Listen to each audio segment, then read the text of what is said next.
The starship Soul's voice drifted through the darkness of space like a silver arrow, its engines glowing softly against the endless black.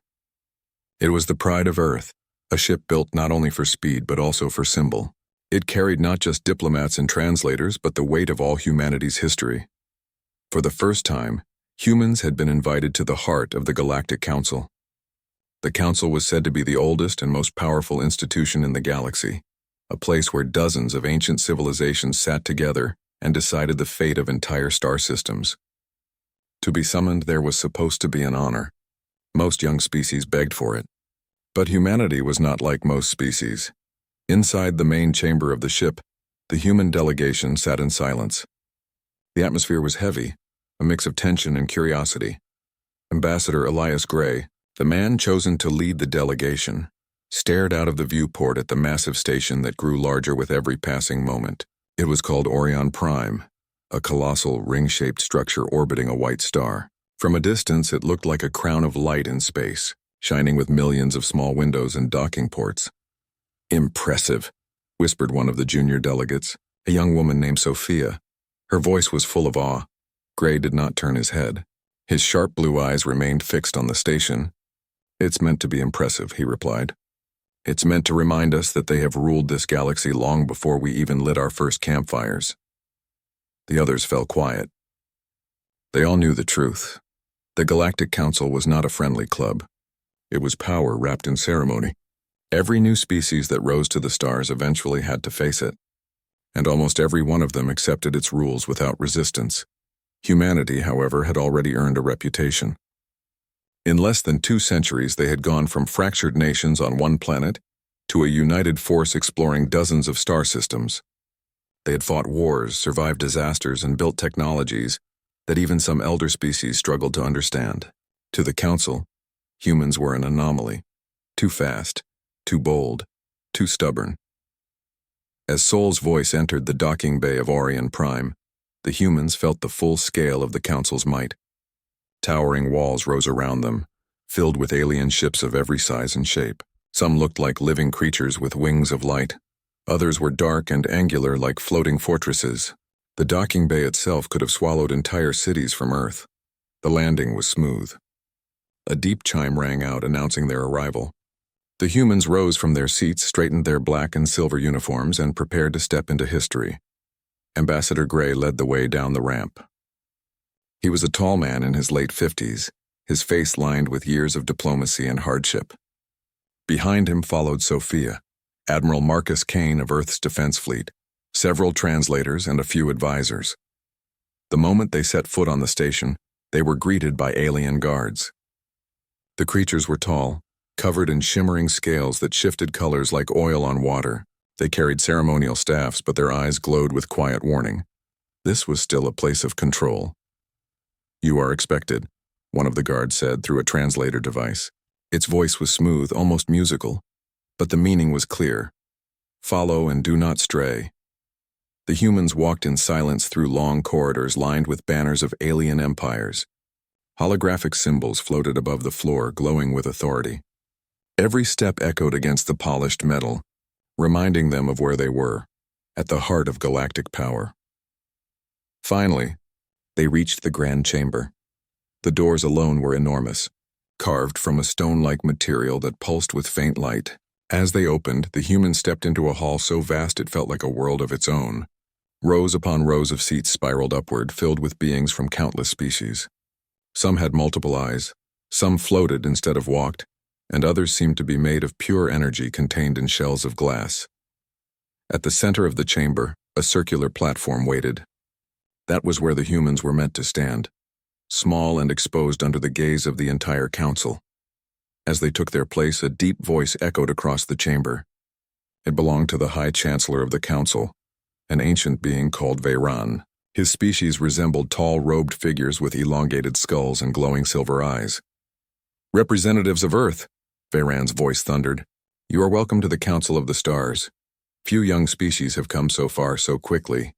Your presence here is remarkable." A wave of whispers passed through the chamber.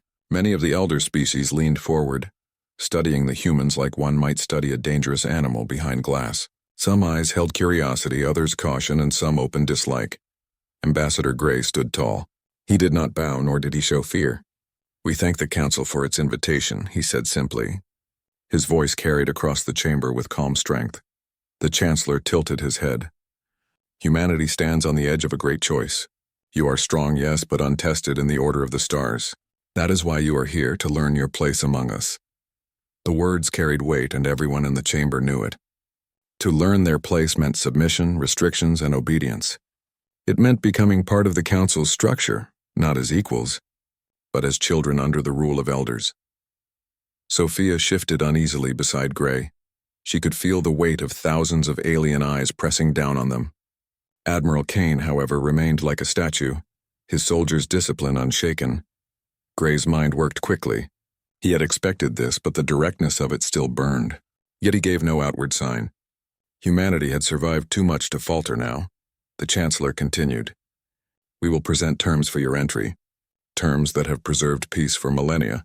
All who come before you have accepted them. You too will find wisdom in obedience." More whispers. Some species looked smug, as if already certain of humanity's compliance. Others looked bored, as if the ending was already written, but the humans did not react. "Not yet," Gray simply inclined his head. "We are here to listen." The council chamber shifted again with surprise. Most species begged at this stage, pleaded for mercy or recognition. The humans did not. They only listened, as if weighing the council itself. For the first time in centuries, the chamber felt something it had forgotten: uncertainty. The chamber of the Galactic Council grew silent after the humans' calm reply. Every species in the audience leaned forward, curious about what would follow. The humans had not bowed, had not begged, had not even tried to flatter the Chancellor. They had said only one thing: "We are here to listen." For the Council, that answer was unusual. For the humans, it was deliberate. High Chancellor Veyran stood tall at the center of the platform above them. His silver eyes glowed faintly as he raised one long hand. At his gesture, dozens of holograms appeared around the chamber, shining symbols of treaties, agreements, and ancient laws. The light reflected off the polished floor, bathing the humans in its glow. "Then listen well," Veyran said, his voice deep and calm. "The Council has preserved peace for thousands of cycles. Every young species who has risen to the stars has joined us under these terms. They are not meant to punish. They are meant to protect." The holograms shifted, showing fleets of ships, trade networks, and vast star maps. Lines connected hundreds of worlds together in orderly patterns. "The first term," Veyran continued, "is observer status. Humanity will not have a vote in council matters. You will watch and learn for 100 cycles, as all others have done." A murmur of agreement swept through the chamber. The rule was ancient, unquestioned. To the aliens, it was obvious. To the humans, it was a chain. Sophia felt her stomach tighten, but she kept her face calm. She could already see Admiral Kane's jaw tightening, his soldiers' pride bristling at the idea of being forced into silence for centuries. "The second term," Veyran said, "is restriction of arms. Your fleets will not expand beyond your home cluster of stars. You will dismantle all weapons of mass destruction, and all research into dangerous technologies will cease." Another ripple passed through the chamber. Some alien leaders looked smug, pleased with the restriction. Others looked relieved. Humans were known for their creativity, and their weapons had already shown terrifying potential. Admiral Kane's hands curled into fists at his side. He said nothing, but Sophia noticed the faint tremble in his fingers. To a soldier, this was not protection. It was disarmament. "The third term," Veyran said, his voice rising, "is trade regulation. All human commerce will be handled through council-approved routes. You will sell what we allow and buy what we permit. This is for balance, not domination." The chamber buzzed with approval. For many elder species, this was the heart of the matter: control of markets, control of wealth. Humanity had resources others wanted: rare metals, unique medicines, and technologies no one else had discovered. If humans joined the council, they would be forced to share them under council terms. "The fourth and final term," Veyran said, "is cultural adaptation. Humanity will recognize the authority of the council in all interstellar matters. You will not act outside the laws we set. In return, we guarantee your safety, your survival, and your place among the stars." He lowered his hand. The holograms faded. Silence fell once again. To the council, these terms were normal. To them, it was the same deal every new species had accepted for thousands of years. But to the humans, it felt different. Ambassador Elias Gray stood in the center of the platform, his hands clasped calmly behind his back. His expression was unreadable. He had expected restrictions, yes. He had expected control. But he had not expected the weight of arrogance in every word. The council believed humanity would simply obey. Veyran's silver eyes glowed brighter. The council offers you protection, order, and stability. In exchange, you will obey our terms. This is the way of peace. This is the path of wisdom. All who came before you accepted. You will accept as well. The words echoed through the chamber. Then silence. Every eye turned to the humans. Sophia felt her heartbeat hammering in her chest. She wanted to shout, to protest, but she forced herself to remain still. Kane's face was stone, but his fury was clear in the tightness of his jaw. The other delegates shifted nervously, knowing that whatever Gray said next would decide everything. Gray finally spoke. His voice was quiet, calm, and steady. "We have heard your terms." The chamber leaned forward. Even the elder species who had grown used to routine now felt a flicker of curiosity. The humans did not look afraid. They did not look desperate. They looked, firm, Gray continued. "You call it protection. We call it a cage. You call it order. We call it control. You call it peace. We call it silence." Gasps echoed through the chamber. Some alien leaders blinked in shock.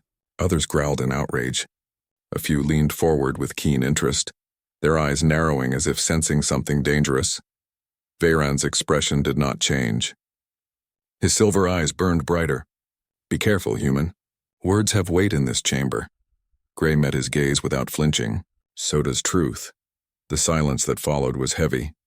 Sophia could feel her hands shaking slightly, but she kept them hidden behind her robe. She had never seen such open defiance in the council chamber. Even species known for aggression had eventually bent the knee. Yet here was Elias Gray standing before the most powerful beings in the galaxy, and calling their peace a cage. Admiral Kane finally spoke, his voice deep and sharp. "You speak of safety. Humanity has never been safe. We were born on a world of storms, plagues, and wars. We learned to fight, to rebuild, to endure. We do not fear danger. We do not ask for protection." The chamber erupted with voices. Some shouted in anger, demanding punishment. Others whispered to each other, alarmed by the boldness. A few, very few, sat back in silence, thoughtful. Gray raised a hand and Kane stopped. The ambassador's calm voice cut through the noise. "We are here to listen," Gray repeated, "and we have listened. Now you will listen to us." The council grew silent again. It was rare for anyone to demand such a thing. Gray's eyes swept across the chamber. "We will not accept terms that strip us of freedom. We will not accept silence when we have voices. We will not accept chains when we have fought for every step of our survival. If you ask us to kneel, then our answer is no." The word struck like a thunderclap. No, it was not shouted. It was not screamed. It was spoken with calm certainty, and that made it even stronger. The chamber exploded into chaos. Shouts, roars, and waves of psychic energy filled the air as alien leaders erupted in outrage. Some demanded immediate sanctions. Others accused the humans of arrogance. A few muttered darkly about war. Through it all, the humans stood tall. Sophia's heart pounded as she looked at Gray.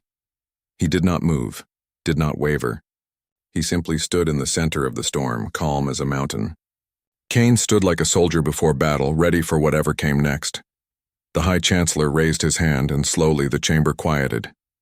His silver eyes glowed like burning stars. "Humans," he said, his voice heavy with warning. "You stand at the edge of a path you do not understand. Do not mistake courage for wisdom. Do not mistake defiance for strength. The Council has crushed rebellions before. Do not become another." Gray's reply was steady. "We are not rebels. We are not conquerors. We are survivors. And survivors do not kneel." The words rang out across the chamber. For the first time in centuries, the Council felt something new. Uncertainty. The word "no" still echoed in the chamber of the Galactic Council. It was such a simple word, but it carried the weight of thunder. No species had ever dared to speak it in this place. No one had looked at the most powerful gathering in the galaxy and rejected their terms. But the humans had. The chamber was in chaos. Voices clashed in dozens of languages. Some alien leaders pounded their seats with anger, demanding punishment. Others hissed or shrieked, their bodies glowing or shifting colors with agitation. Energy fields sparked. Translators scrambled to keep up with the flood of words. Through it all, the human delegation stood calm. Ambassador Elias Gray waited, his hands folded behind his back. Admiral Kane stood like a soldier on parade, his eyes scanning the angry crowd as if studying a battlefield. Sophia and the junior delegates stood tense but steady, their expressions controlled. Finally, High Chancellor Varen raised his long hand. A deep vibration rolled through the chamber as silence returned. His silver eyes glowed brighter than before. "Humans," he said, his voice sharp, "you mistake pride for strength. Your refusal is dangerous. You risk the wrath of every elder civilization that sits here. Do you understand the weight of your choice?" Gray stepped forward. His voice was calm, but every word carried power. "We understand perfectly. We understand the risk. But we also understand who we are. Humanity did not crawl from the mud of our world, survive storms and plagues, fight wars and disasters, only to kneel now. We do not survive by obedience. We survive by resilience," the chamber murmured again. Some alien leaders whispered the word resilience with confusion, as if it were an alien concept.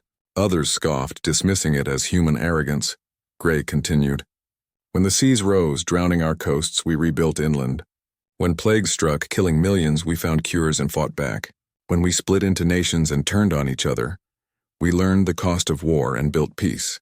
Every time we fell, and every time we rose again. That is what it means to be human."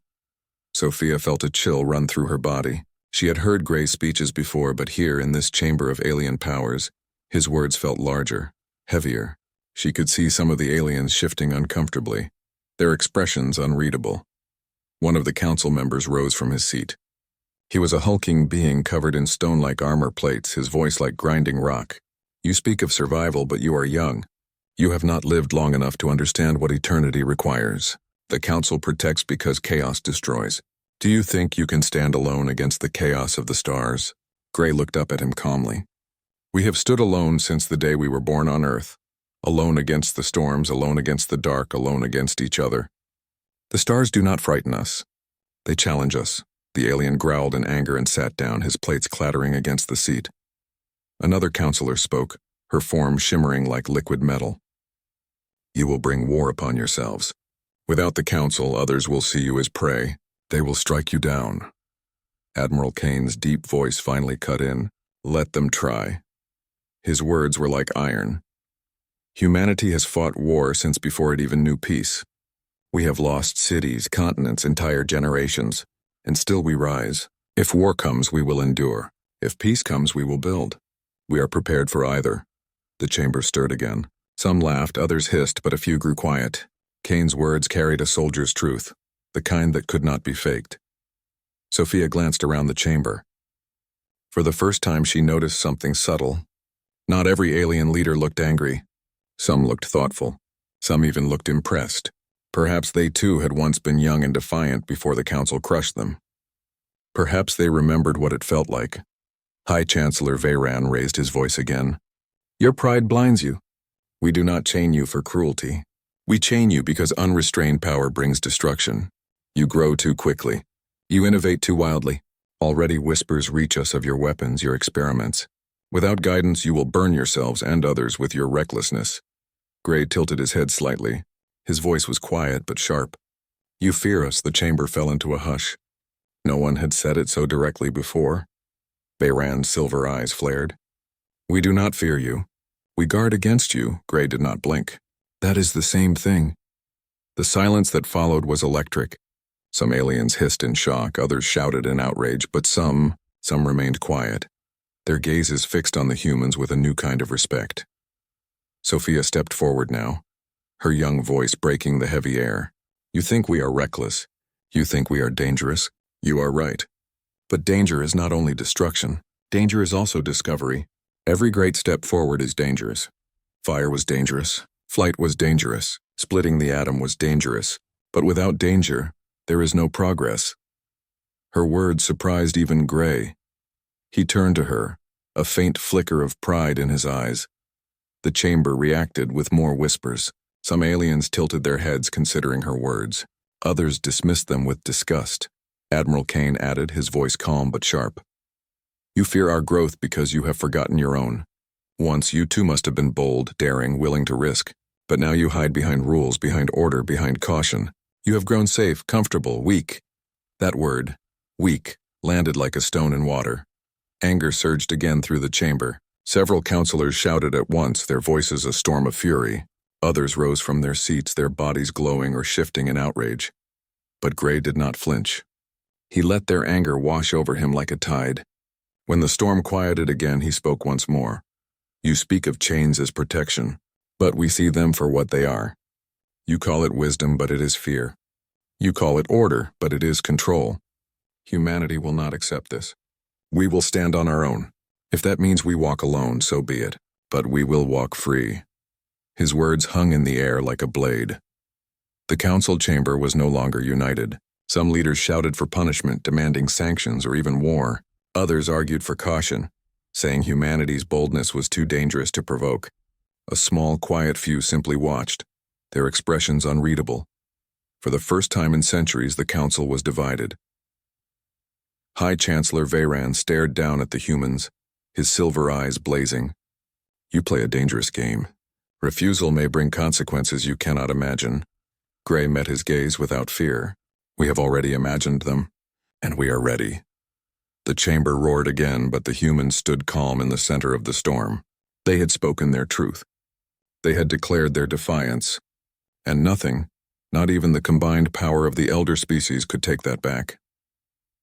For the first time in the history of the Council, a young species had said no, and the galaxy would never be the same. The Grand Chamber of the Galactic Council had never known such unrest. Every seat was filled with alien leaders, their forms shifting, glowing, or floating in the air.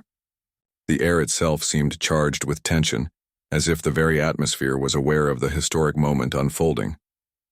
The humans stood in the center, their posture calm, their faces unreadable. Ambassador Elias Gray's blue eyes swept the chamber, observing, calculating, waiting. Admiral Marcus Kane's stance was rigid, ready to defend at a moment's notice. Sophia and the junior delegate stood slightly behind them, their hands folded, their expressions a mix of awe and resolve. High Chancellor Veyran's silver eyes burned brightly as he addressed them. Humans, you have spoken boldly, but boldness alone cannot shield you from the consequences of defiance. The Council will not allow such disrespect. You will comply, or you will face sanctions, trade blocks, and isolation. Do you understand? Gray remained still. We understand, he said calmly, and we have prepared for it. The words caused a stir. Some of the elder species exchanged uneasy glances. They had expected fear, submission, or at least hesitation. Humanity offered none. Veyran's eyes narrowed. Prepared? You are young. You have no allies here. You cannot withstand the combined power of the Council.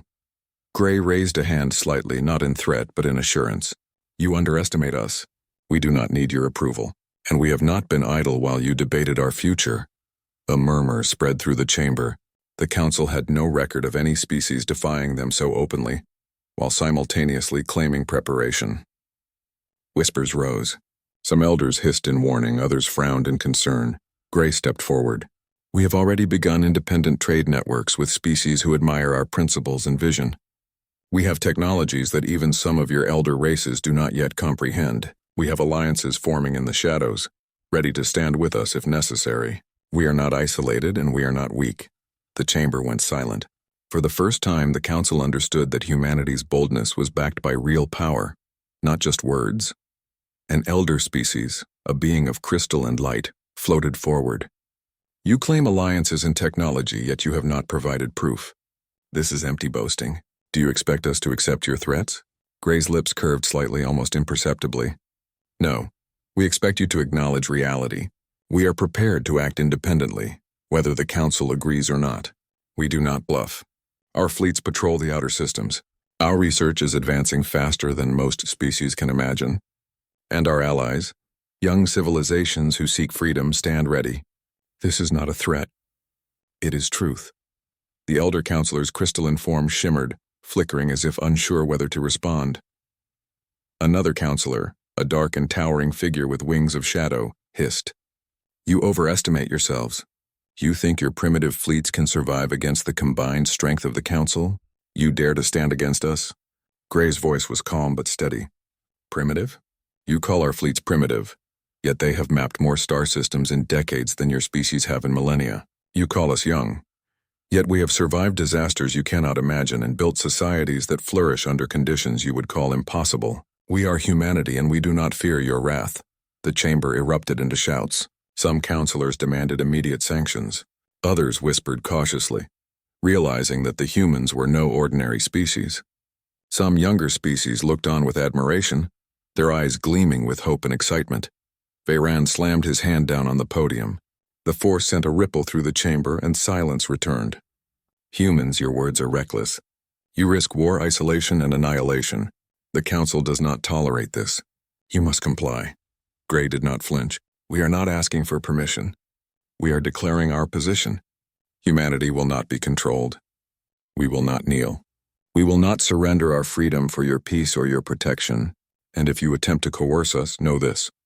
We are ready to survive and we are ready to fight if necessary. But we prefer diplomacy over conflict. We offer trade, knowledge, and cooperation on equal terms, not subjugation. A murmur spread through the chamber. Some aliens whispered among themselves, intrigued by the audacity of the humans. Others remained silent, unsure how to respond. Veyran's silver eyes glowed brighter, signaling his frustration. You believe yourselves untouchable because of arrogance and ignorance. Do not mistake your confidence for wisdom. The Council has seen countless civilizations rise and fall. You are but children in the galaxy. Gray stepped forward, his tone unwavering. Then consider this, Chancellor. Children can surprise you. We have endured natural disasters, famine, war, and disease for millennia. We have survived when others would have fallen. We innovate, adapt, and endure. And now we face you not with fear but with purpose. If you wish to see what humans can do when challenged, look closely. We are not children. We are the future. The chamber's tension escalated. Some elder species leaned back, exchanging concerned looks. Others whispered warnings, debating whether humanity's claim was true or mere arrogance. Then Sophia spoke, her voice clear and confident. You speak of control, of fear, and of order. But you forget that freedom breeds innovation, courage, and progress. You offer chains and call it safety. We offer partnership and call it growth. We will not be silenced. We will not be tamed. And we will not allow fear to dictate our choices. Gray looked at her, a faint nod of approval. The Council chamber's energy shifted again. For the first time, the humans' unity and courage had made the elders hesitate. Veyran's eyes narrowed, frustration evident in every line of his face. You tempt fate, humans. You overreach. You risk everything for pride and ideology. Gray stepped forward, his voice calm but resolute. We do not risk everything. We claim what we have earned. We risk nothing we have not already endured. Humanity does not kneel. Humanity does not beg. Humanity does not surrender. If you seek to challenge us, know that we are prepared. But if you seek cooperation, we are ready to build bridges on equal footing, not on chains. The chamber remained tense. The air seemed heavier than ever, charged with potential conflict. But the humans stood tall, unwavering in the face of centuries of intimidation. Then Gray's voice carried further, softer but with unmistakable certainty. You call us reckless. You call us young. You call us dangerous. Perhaps we are. But you underestimate one thing, the human spirit.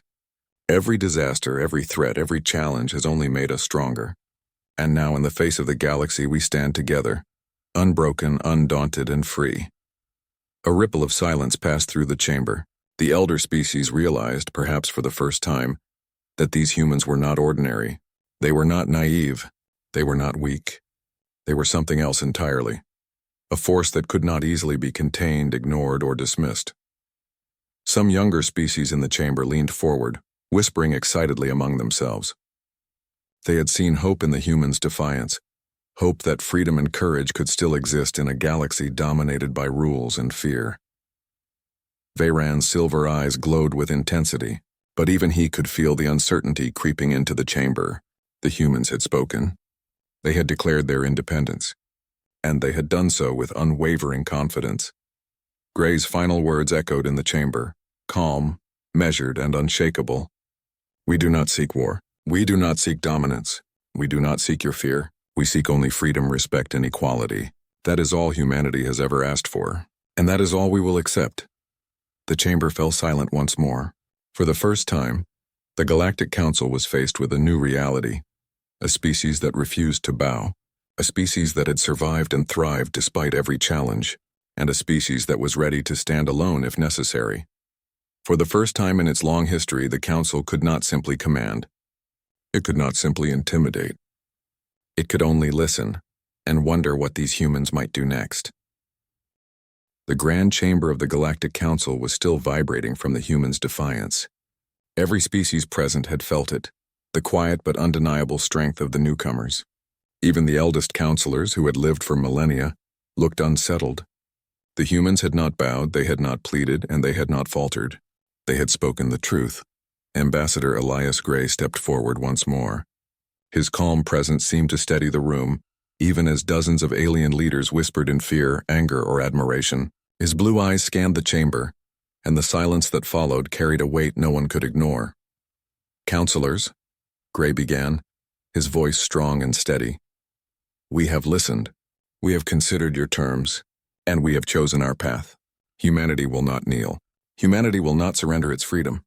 Humanity will not be chained by fear, order, or outdated tradition." The chamber erupted in a storm of reactions. Some counselors shouted in outrage, their forms trembling with anger. Others whispered, uneasy with the truth of Gray's words. A few, particularly younger species, leaned forward with interest. They sensed a new era beginning before their eyes.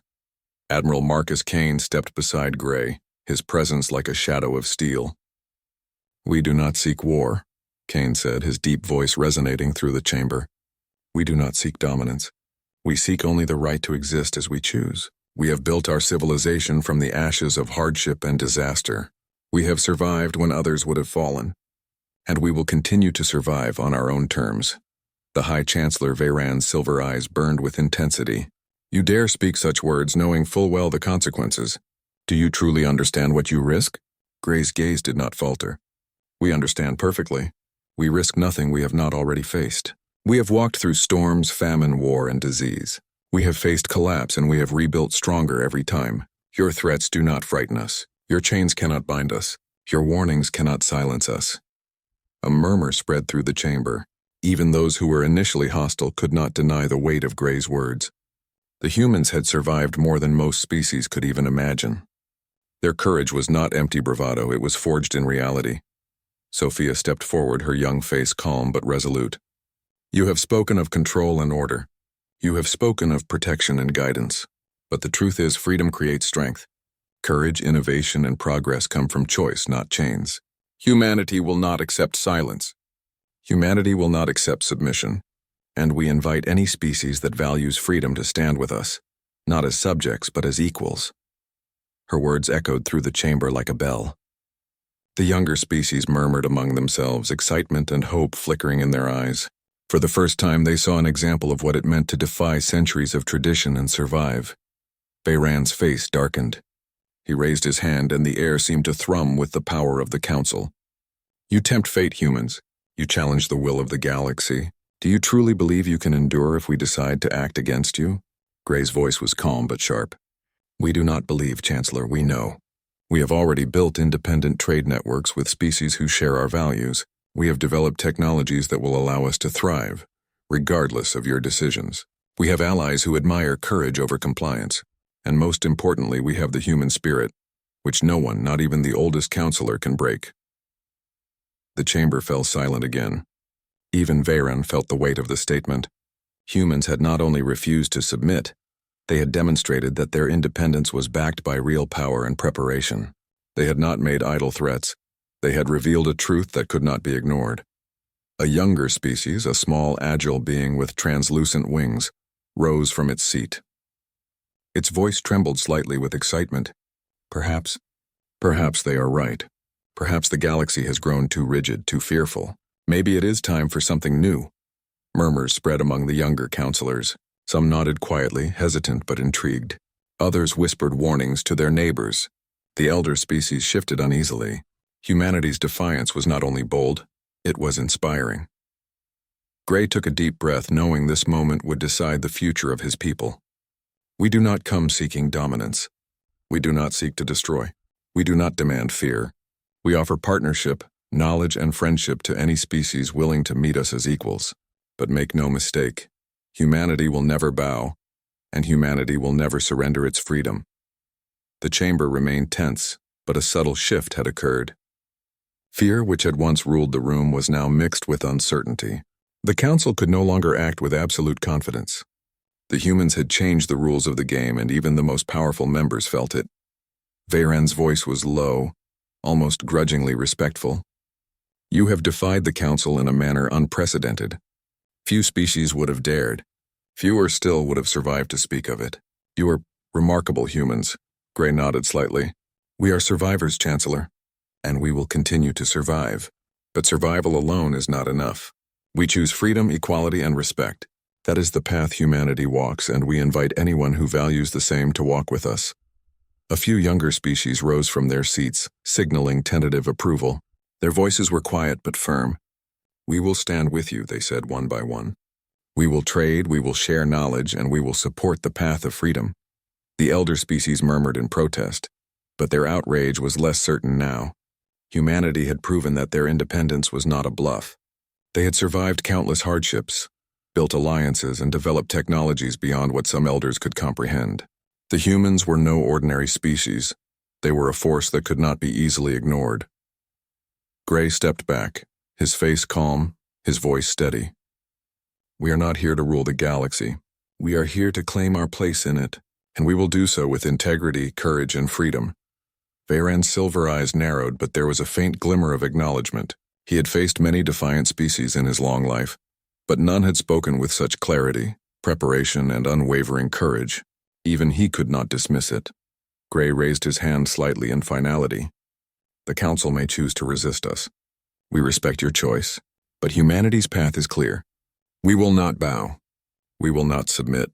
We will not compromise our freedom for comfort, safety, or tradition. That is the human way, and the galaxy will see it, whether by alliance, trade, or, if necessary, by strength. The chamber fell silent. For a long moment, no one moved. The council had witnessed something extraordinary. A species that refused to bend, that refused to beg, that refused to be controlled. And they had done so with strength, unity, and clarity. Slowly, a few counselors began to nod. Some younger species rose to their feet, signaling tentative support. The air was still tense, but the balance of power had shifted. Humanity had made its declaration, and it could not be taken back. Grey looked at his delegation, Admiral Kane, Sophia, and the others. They had stood firm, united, and unshaken. Together they had shown the galaxy that humanity's spirit could not be broken. High Chancellor Veyran's voice finally broke the silence. Humans, you have spoken your truth. You have declared your independence and defied the council. We will not forget this day. Grey nodded slightly. Nor will we. The chamber remained charged with tension, but humanity had won something no one had expected. Respect. Perhaps not complete acceptance and perhaps not universal approval, but undeniable recognition that they were a force to be reckoned with. As the humans stepped back from the platform, their heads held high, the chamber's whispers spread like fire. Across the galaxy, the story of Earth's defiance would travel fast. The message was clear: humanity would not kneel. Humanity would not compromise its freedom, and the galaxy would never see them the same way again.